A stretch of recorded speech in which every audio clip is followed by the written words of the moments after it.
Hello and welcome back to another tutorial of SQL Server from Practical IT. Guys, आज का हमारा topic होगा, इसमें व्यूज़ का होगा, views in SQL Server। Views हम क्यों यूज़ करते हैं SQL Server में और ये कॉन्सेप्ट क्यों ज़रूरी होता है SQL Server में। व्यूज़ बेसिकली एक वर्चुअल टेबल होता है जिसको आप सेव्ड SQL क्वेरी भी कहते हो। आइए हम इसके स्टेप बाय स्टेप चलेंगे, डेफिनेशन पे स्टेप बाय स्टेप बात करेंगे। Views in SQL Server is a virtual table। Virtual table आप कहते हैं उसमें। और ये जो व्यूज़ जो हम क्रिएट करते हैं वो एक तरह का क्या होता है, वो SQL सेव्ड क्वेरी होता है, सेव्ड क्वेरी होता है। और इसको हमें क्रिएट करने के लिए हमें इसका कीवर्ड होता है क्रिएट व्यू। उसके बाद व्यू का नाम दीजिए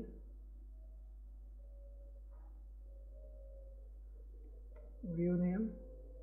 उसके बाद एज, उसके बाद आपके नीचे जो आती है वो सेलेक्ट स्टेटमेंट आती है।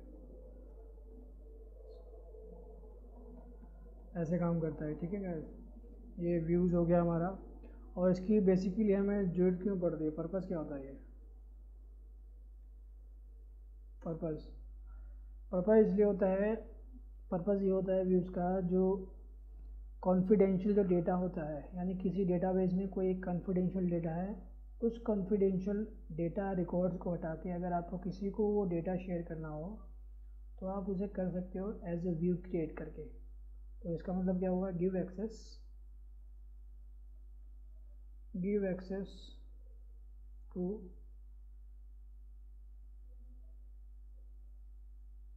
not give access to you can say confidential data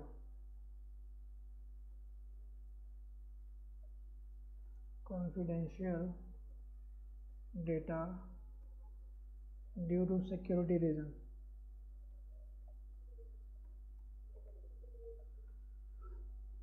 चलिए आइए इसमें कुछ मैं आपको प्रैक्टिकल एग्जांपल दिखाऊंगा। अभी पहले व्यूज़ के बारे में बात कर लेते हैं।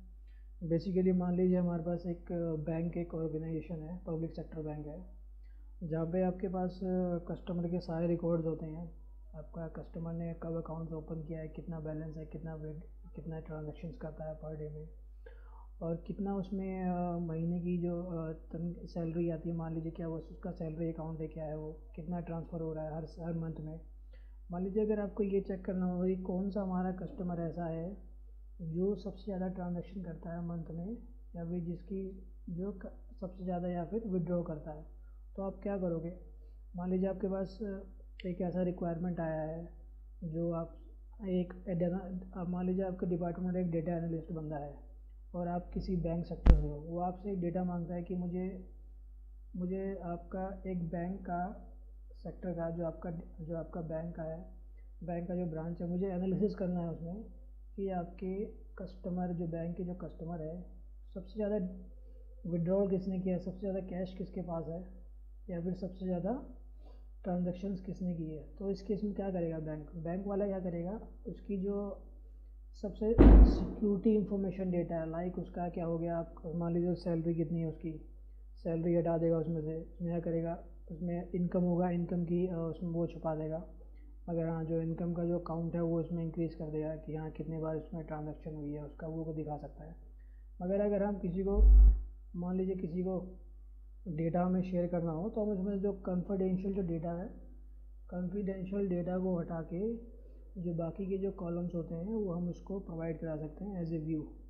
ठीक है, मान लीजिए एक ऑर्गेनाइजेशन है, एक कंपनी में काम करते हो, एक कंपनी में बहुत बड़ा लार्ज डेटाबेस है, जिसमें आप क्या करते हो, आपने बोला एक HR वाली जो टीम होती है, HR टीम मेंटेन करती है डेटा कि एम्प्लॉय ने कब ज्वाइन किया, क्या एम्प्लॉय हो गया, क्या एम्प्लॉय आईडी है, कितनी सैलरी है, प्रीवियस में कितनी सैलरी थी, और उसके घर पे कौन कौन है, ये सारे जो फैमिली जो डिटेल्स होती हैं, सैलरी वैलरी।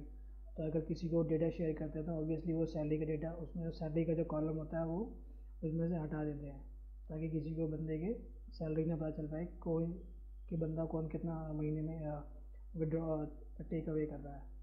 तो इस वजह से जो है हमारा व्यूज़ है, व्यूज़ कंसेप्ट जो है हमारा आया था SQL सर्वर में, ताकि हम जो कॉन्फिडेंशियल जो डेटा है वो हम हटा सकें, यानी कॉन्फिडेंशियल डेटा हम उसको शेयर ना कर सकें किसी के साथ। ठीक है, तो आइए हम चलते हैं अपने प्रैक्टिकल एग्जांपल की तरफ। इसमें स्टेप बाय स्टेप बताऊंगा मैं आपको, इसमें कवर करेंगे। हम सेम डेटाबेस यूज़ करेंगे जो हमने लास्ट यूज़ किया था, DemoDB।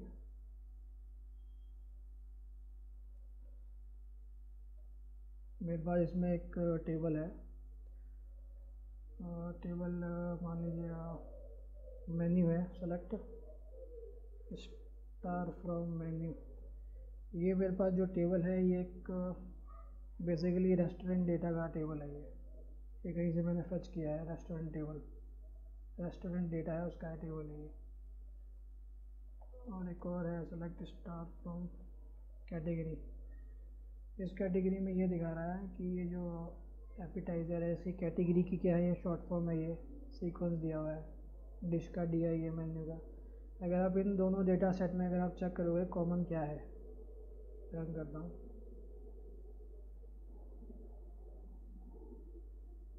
इन दोनों डेटा सेट में जो कॉमन है वो है आपका कैटेगरी आईडी, राइट। अगर आप देखोगे यहाँ पे कैटेगरी आईडी है, कैटेगरी आईडी है APDI।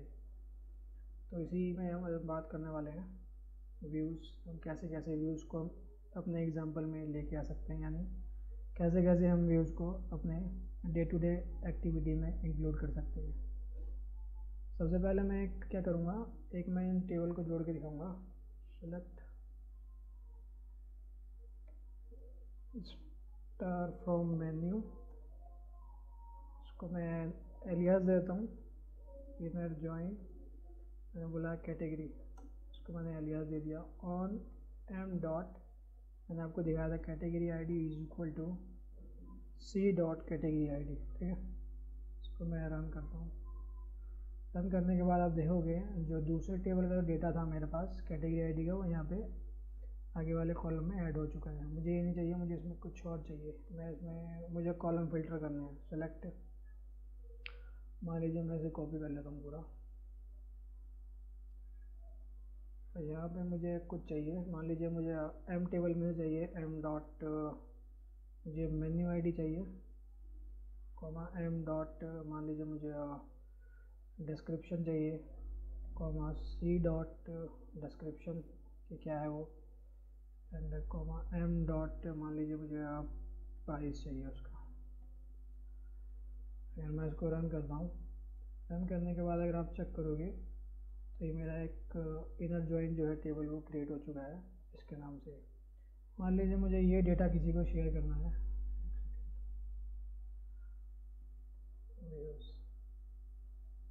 मान लीजिए मुझे ये डेटा किसी को शेयर करना है, तो आप क्या करोगे, सिंपली अगर आपको व्यू क्रिएट करना है, अगर यही डेटा आपको शेयर करना है, तो सिंपली आप उसे टाइप करोगे क्रिएट, जो मैंने कीवर्ड बताया था क्रिएट व्यू, व्यू का नाम दीजिए। जनरली व्यू अगर आप चेक करोगे VW होता है, या तो आप फिर VW ऐसे लिख लीजिए, या तो अगर आपको कुछ भी आप दे सकते हो व्यू, अगर क्योंकि आप व्यू क्रिएट कर रहे हो तो एक तरह का नेमिंग कन्वेंशन देना बहुत ज़रूरी है। आप कुछ भी ले सकते हो, ऐसी बात नहीं है, आप अपना नाम भी लिख सकते हो, आप टेस्ट भी लिख सकते हो, उसके बाद कुछ भी लिख सकते हो क्रिएट व्यू। अगर जनरली है नेमिंग कन्वेंशन फॉलो कीजिए तो वही बेटर है। VW व्यू, व्यू इसका मैंने नाम दे दिया, मान लीजिए मेन्यू डिटेल्स। ठीक है, मैं देता हूँ फर्स्ट व्यू एज। उसके बाद आपको सिलेक्ट क्वेरी टाइप करनी होती है, जो है आपने टाइप की है, अब यहाँ कॉपी कर लीजिए सिलेक्ट क्वेरी। ठीक है, और अगर आप इसको रन करोगे, रन करने में मेरे पास ये कह रहा है column name in each view और function must be unique, column name description in the view specified more than once. कह रहा है जो कॉलम नेम है ये आपका यूनिक होना चाहिए व्यू में। अगर आप इसमें दूसरा कॉलम यूज़ करोगे तो आपका ये ले लेगा। ये एक तरह क्या है, ये एक तरह का नॉर्म्स है, बाउंडेशन है व्यू का, एक तरह का ये एरर नहीं है। ये आपको बता रहा है कि व्यू अगर आपको क्रिएट करना है तो जो कॉलम नेम होगा मस्ट भी डिफरेंट होना चाहिए। कॉलम नेम देख रहे हो उसमें, इसका मेन्यू में डिस्क्रिप्शन भी है और कैटेगरी में डिस्क्रिप्शन भी है, तो मुझे एक यहाँ से हटाना होगा या फिर रिप्लेस करो इसे। मान लीजिए मैं इसमें कैटेगरी आईडी ले लेता हूँ, एम डॉट कैटेगरी आईडी। ठीक है, अगर मैं इसको रन करता हूँ, रन करने के बाद मेरा जो व्यू है क्रिएट हो गया। व्यू कहाँ होता है, जो आपका डेटाबेस है, डेटाबेस के अंदर आपका व्यूज़ का एक फोल्डर होता है, इसको प्लस एक्सपेंड कीजिए, सिस्टम व्यूज़। अब यहाँ पे चेक करो, सॉरी सिस्टम व्यूज़ में नहीं आना आपको, इसको वही व्यूज़ भी होता है यहीं पे, इसको रिफ़्रेश कीजिए। आप रिफ़्रेश करोगे, आपका देख रहे हो VW फर्स्ट व्यू, ये जो आपने क्रिएट किया है। अगर आपको इसे चेक करना हो, मान लीजिए आपको किसी को शेयर करना हो टेबल, तो आप उसको ये टेबल शेयर कर सकते हो, सेलेक्ट स्टार फ्रॉम VW। अगर आप इसको सिर्फ यही दोगे, ये वाला डेटा, तो आप इसको VW करके दे सकते हो। तो मैंने आपको क्या बताया था, VW जो व्यू होता है हमारा सिक्योरिटी पर्पज़ के लिए होता है, जो कि हम किसी को कोई और डेटा शेयर नहीं करना चाहते। जो उसकी रिक्वायरमेंट होती है, यानी जो फील्ड उसका डोमेन हो, जो उसका डोमेन फील्ड का डेटा होता है, हम सिर्फ वही शेयर करते हैं। मेन्यू में मेरा क्या था, मेन्यू में मेरा काफ़ी सारे कॉलम थे, देख रहे हो आप, ये पिक्चर भी थी इसकी, यूज़र नेम भी था, प्राइस था, कॉस्ट था, मार्जिन था। हमने मार्जिन छुपा लिया उससे, डिस्काउंटेड का कॉलम भी छुपा लिया, कॉस्ट भी छुपा लिया, कितने की कॉस्ट पड़ रही है हमें, ये सब हमने उससे छुपा लिया है, राइट। तो एक तरह क्या होता है, ये एक तरह का आपका सिक्योरिटी पर्पज़ के लिए यूज़ होता है व्यू। आगे बताऊँगा आप सिक्योरिटी पर्पज़ कैसे यूज़ लगा सकते हो उसमें व्यू में। तो ये तो हमारा फर्स्ट व्यू था, ठीक है। तो मान लो मैं इसमें एक कुछ, अगर आपको मान लीजिए ये व्यू है, आपको ड्रॉप करना है, तो ड्रॉप आप कैसे कर सकते हो, ड्रॉप व्यू, व्यू आप ड्रॉप कीजिए, टाइप कीजिए कमांड ड्रॉप व्यू नेम। अगर आप यहाँ पे रिफ्रेश करोगे तो आपको व्यू नहीं मिलेगा, व्यू गायब हो गया आपका। तो ऐसे आप यूज़ कर सकते हो ड्रॉप कमांड का भी। मान लीजिए अगर आपको अल्टर करना है, तो अल्टर आप कैसे करोगे, मान लो मैं इसमें इसी व्यू में मैं अल्टर करता हूँ, पहले मैं क्रिएट कर लेता हूँ, अभी क्रिएट हुआ नहीं है क्योंकि मैंने उसको ड्रॉप कर दिया था। उसके बाद अल्टर करने के लिए अल्टर कमांड दीजिए, ALTER, जहाँ पे आपने क्रिएट लिखा था उसको अल्टर कीजिए, अल्टर व्यू, व्यू नेम। मान लीजिए मैं इसको ऑर्डर बाय यूज़ करता हूँ, ऑर्डर बाय मुझे क्या चाहिए, एम डॉट प्राइस से चाहिए, order by M dot price. अगर आप इसको ऑल्टर करोगे, ऑल्टर करने के बाद आप देखोगे यहाँ पे इसको आप क्या, order by clause is invalid in views inline function drive table सब क्वेरीजन CTE। तो ये कह रहा है आप ऑर्डर बाय क्लॉज तब तक यूज़ नहीं कर पाओगे व्यू में जब तक आपने ये जो कीवर्ड है स्पेसिफाई ना किया हो, टॉप, या फिर आपको टॉप कीवर्ड स्पेसिफाई करना है, ऑफसेट करना है, ऑफसेट फैच, जो आपका आगे आने वाले टॉपिक में बताऊंगा, ऑफसेट फैच जिसे आप पेजिनेशन कहते हो, वो आने वाले टॉपिक में बताऊंगा। और 4XML, जब तक आपने ये कीवर्ड इसमें यूज़ नहीं किया हो तो ये जो है ऑर्डर बाय काम नहीं करता है। तो मान लीजिए मैं यहाँ पर टॉप लगा देता हूँ, टॉप मैंने 20 लगा दिया। अगर मैं इसको अब रन करता हूँ, रन करने के बाद आप चेक करोगे कमांड कंप्लीटेड सक्सेसफुली, व्यू अगर आप चेक करोगे, रिफ्रेश करो, view first view select star top 20 रोज इसमें पिक कर लिए। बेसिकली इसमें 19 रोज ही हैं जो इसने पिक किए हैं, पूरे टेबल के 19 रोज ही है, इसमें 19 ही कॉलम है। मान लीजिए इसको मैं 10 करता हूँ, सॉरी 19 ही रोज है इसमें। अगर मैं इसको अब रन करता हूँ तो इसमें है कितना, 10 रोज पिक किया इसमें। तो इस तरह से जो है आप इसको ऑल्टर भी कर सकते हैं।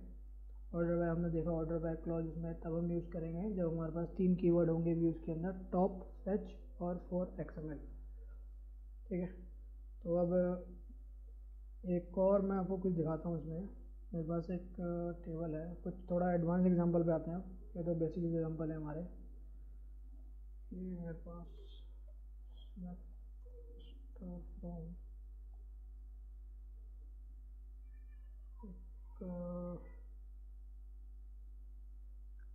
ऑर्डर लिस्ट,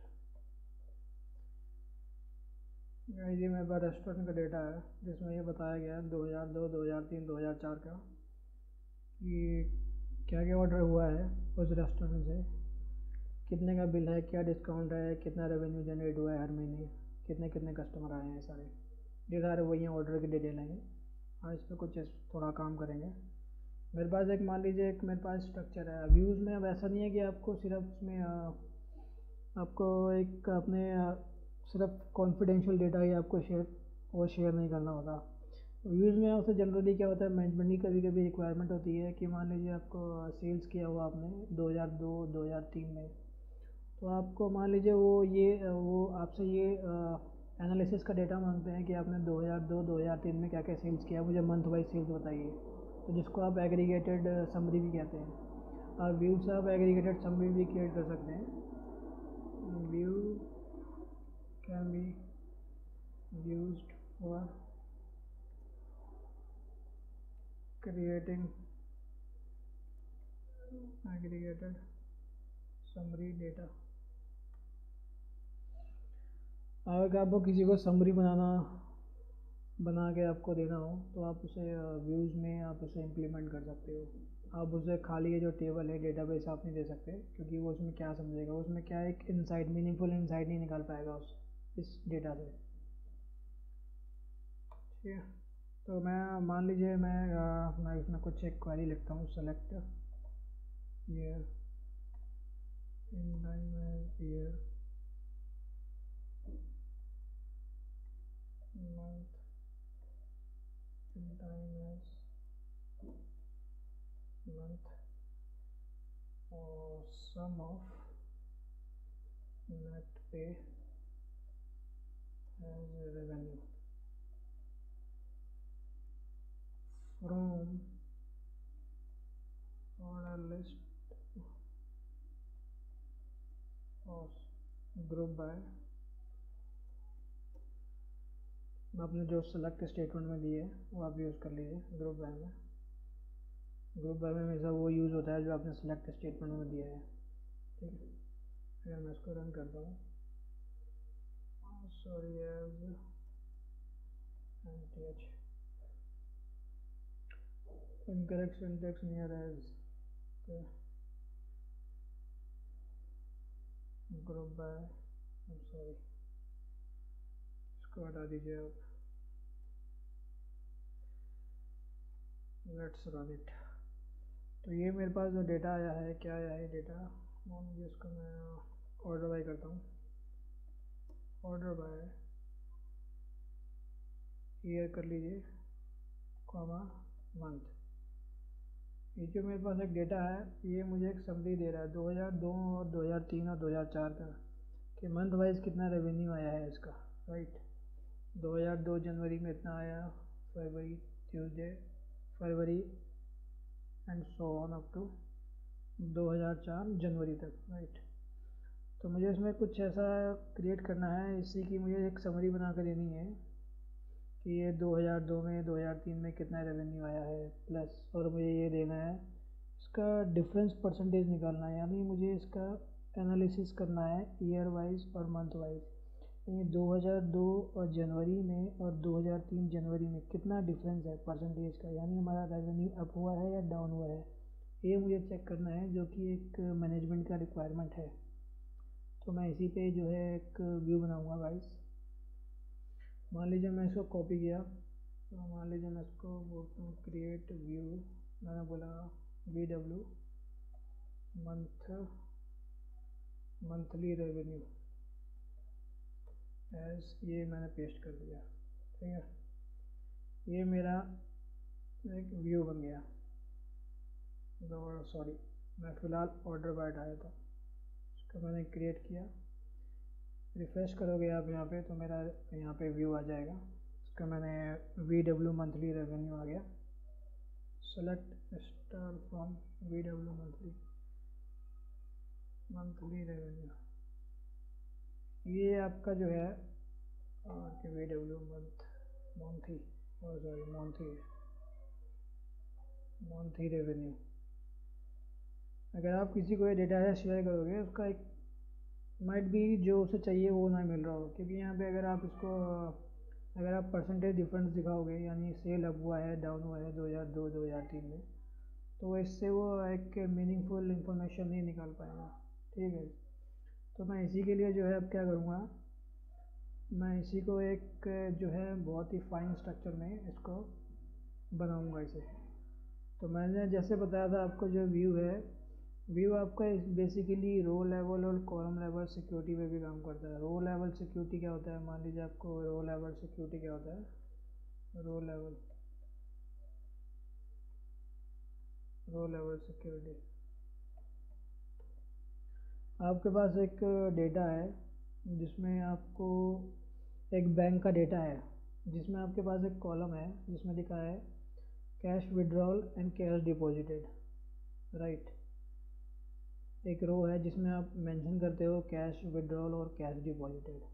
तो मान लीजिए आपको सिर्फ वही डेटा देना है जिसने कैश विड्रॉल किया है, तो आप क्या करोगे, वेयर क्लॉज लगा के, where clause equal to cash deposited या फिर कैश विड्रॉल, जो सा भी आपको डेटा चाहिए, तो वेयर लगा के आप क्लॉज जो है, जो रो लेवल सिक्योरिटी आप इंक्रीज कर सकते हो व्यू में। क्योंकि आपके मान लीजिए आपके पास काफ़ी सारे डिपार्टमेंट के बंदे हैं, मान लीजिए एक ऑर्गेनाइजेशन है जहाँ पर डिपार्टमेंट है, आईटी का है, सेल्स का है, मार्केटिंग का है, अकाउंट्स का है, फाइनेंस का है। मान लीजिए फाइनेंस का सिर्फ डेटा चाहिए फाइनेंस वालों को, तो आप डेटाबेस में से क्या करोगे, उठा के सिर्फ where department is equal to finance लगा के उसको डेटा एज आप ट्रांसफ़र कर दोगे। तो ऐसा तो नहीं है कि आपको कि सारे का सारा आपको डेटा शेयर कर देना, नहीं, ऐसा नहीं होता है। एक रो लेवल सिक्योरिटी और column level security, column level security में आपको बता चुका हूँ, जिसमें आप कॉन्फिडेंशियल इंफॉर्मेशन होती है, जैसे मान लीजिए सैलरी हो गया, ठीक है। और मान लीजिए किसी की एज होती है, कोई एज छुपाना चाहता है, तो आप उसको एज भी आप उसे हटा सकते हो, as a column level security में आप फिल्टर कर सकते हो, यानी कॉलम लेवल सिक्योरिटी में। तो आप वेयर क्लॉज का यूज़ करके आप रो लेवल और कॉलम लेवल सिक्योरिटी आप यूज़ कर सकते हो, राइट।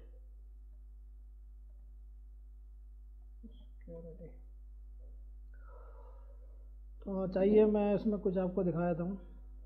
ये जो डेटा है मेरा समझ में नहीं आएगा अभी, तो मैं क्या करूँगा, इसमें इसको मैंने कॉपी किया, मैं किसी को समझ में नहीं आएगा इसमें हो क्या रहा है डेटा में। मान लीजिए मैं इसमें वेयर क्लोज लगाता हूँ, वेयर मान लीजिए ईयर इज इक्वल टू, मान लीजिए मैंने दे दिया 2002, सॉरी ये आपका पहले लगेगा।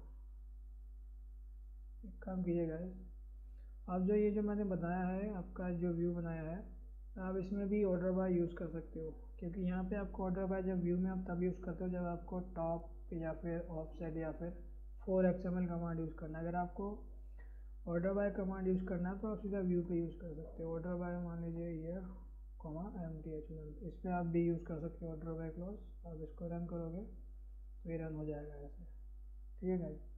मान लीजिए मेरे पास ऑर्डर बाय है, हटा देता हूँ मैं फ़िलहाल।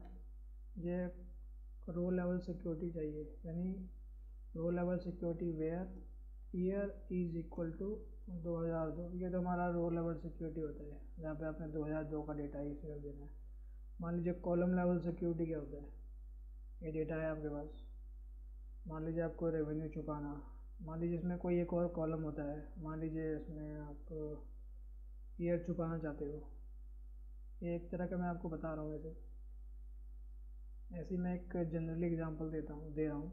इसमें कॉलम लेवल सिक्योरिटी, मान लीजिए आपको ईयर देना है, कॉमा, और आपको रेवेन्यू देना है, ठीक है। तो ये आपका कॉलम लेवल सिक्योरिटी, आपने कॉलम छुपा दिया एक, और इसी को आप डेटा आगे दे सकते हो। तो वैसे ये मीनिंगफुल इन्फॉर्मेशन है नहीं, बस मैं आपको जनरली एग्जांपल बता रहा हूँ रो लेवल सिक्योरिटी और कॉलम लेवल सिक्योरिटी कैसे काम करता है, राइट। तो ये मैं आपको एक बहुत बढ़िया एग्जांपल देता हूँ अभी। आज हम इसमें सेल्फ जॉइन भी सीखेंगे। सेल्फ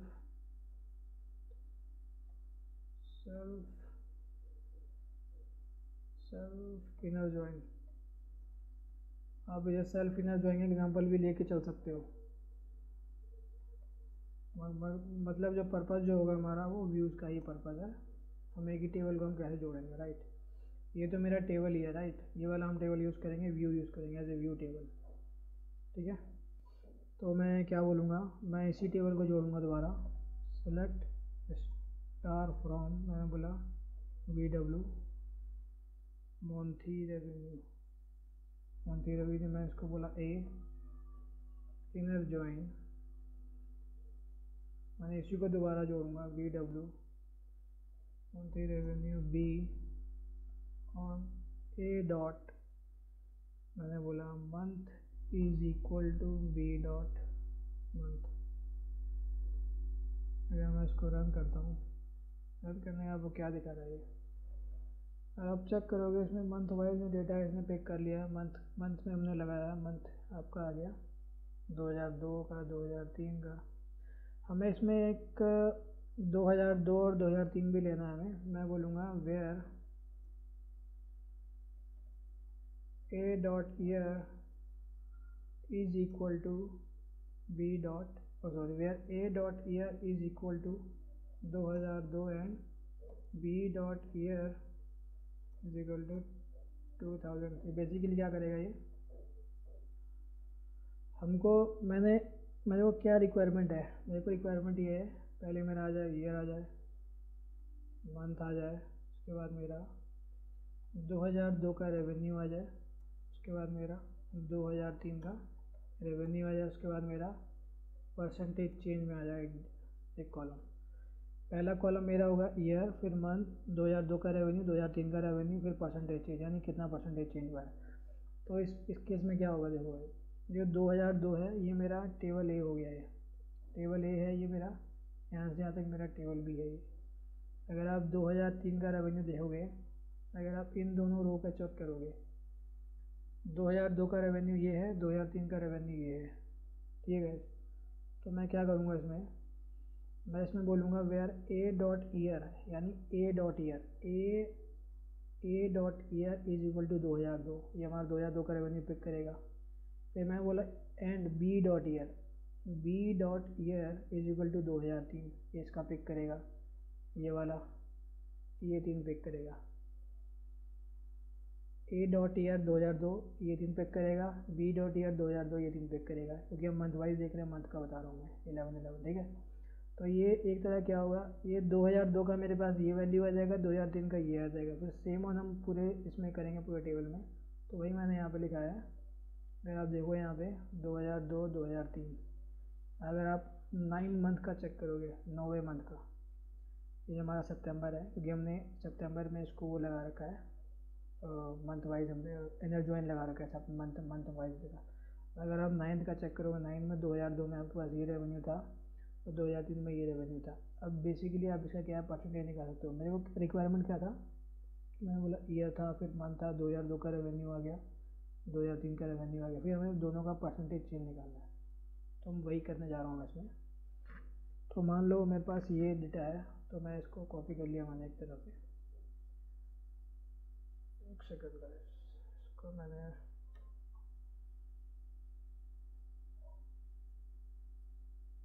कॉपी किया है। कॉपी करने के बाद ये मेरा टेबल ए है, राइट। तो मैं इसमें मैं बोलूँगा ए डॉट, मान लीजिए मंथ दे रहा comma, A dot revenue as मैं बोलूँगा 2002 अंडरस्कोर REV रेवेन्यू दे दिया मैंने, ये मैंने 2002 का रेवेन्यू, ठीक है गाइस। फिर मान लीजिए मैं इसको देता हूँ कॉमा दिया मैंने, इसको बोला, फिर मैं इसको बी डॉट पे दीजिए, बी डॉट रेवेन्यू, तो मैंने बोला एज 2003 अंडरस्कोर REV रेवेन्यू, ठीक है गाइस। तो ये हमारा, अगर मैं इसको रन करता हूँ, ये मेरा मंथ आ गया, 2002 का रेवेन्यू आ गया, 2003 का आ गया। मुझे इसमें एक कॉलम ऐड करना है जिसमें मुझे इसका डिफरेंस देखना है। कैसे देखोगे आप, 2003 का रेवेन्यू होगा ना, बी डॉट, ओ सॉरी, कॉलम यहाँ पे ऐड होगा, यहाँ नहीं होगा, ये फ्रॉम से पहले होता है, इसको एंटर मारो। मुझे एक और कॉलम ऐड करना है, B dot revenue minus A dot revenue as मैंने बोला डिफरेंस इन रेवेन्यू, ठीक है। फिर मैं इसको रन करता हूँ, तो ये मुझे क्या दे रहा है, 2002 में इतना रेवेन्यू है, 2003 में इतना है, दोनों का डिफरेंस आ गया। अब हम इस हिसाब से परसेंटेज भी इसका निकाल सकते हैं। ठीक है, latest minus previous divide by previous is the formula होता है।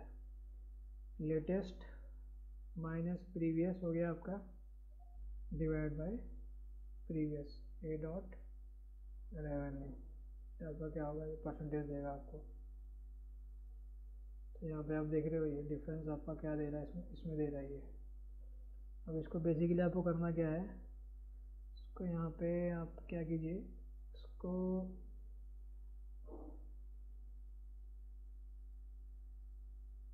बंद कीजिए, इसको हटाइए।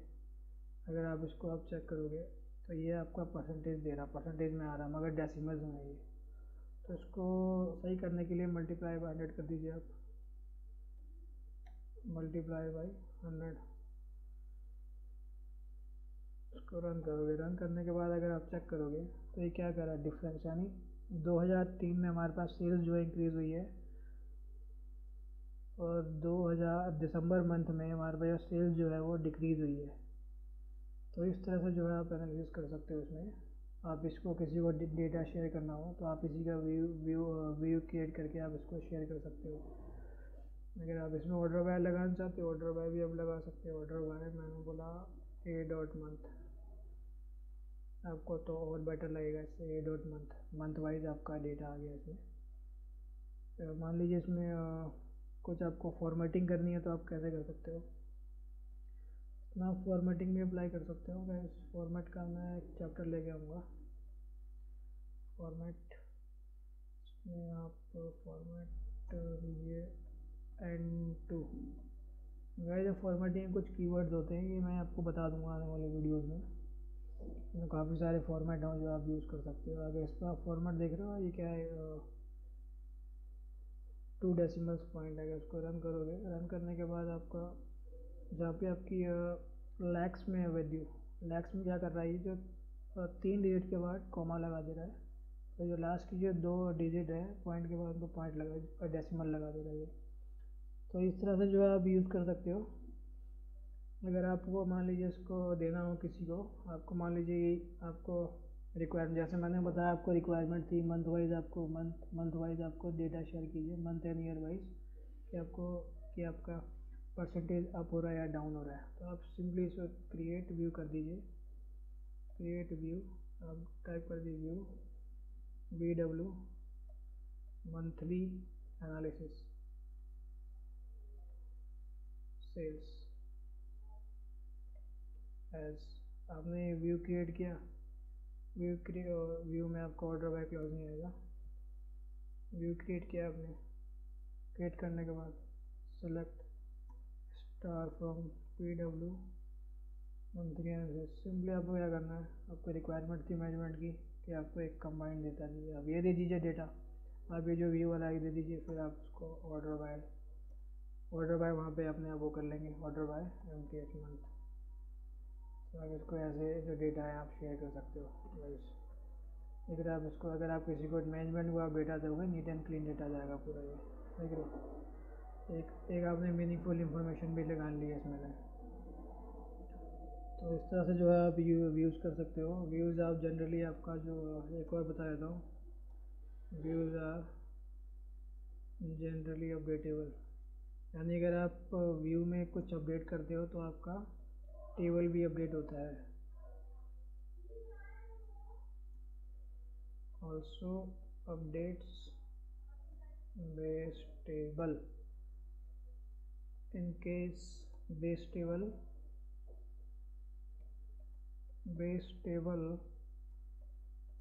Is a single table. अगर आप सिंगल टेबल यूज़ करके व्यूज़ क्रिएट कर रहे हो, अगर उसमें कुछ अपडेट करते हो, जनरली अपडेट हो जाता है। अगर आप 2 टेबल्स में यूज़ करते हो, नॉट अपडेटेबल, अपडेट हो जाएगा मगर प्रॉपर काम नहीं करेगा, नॉट प्रॉपर अपडेटेबल।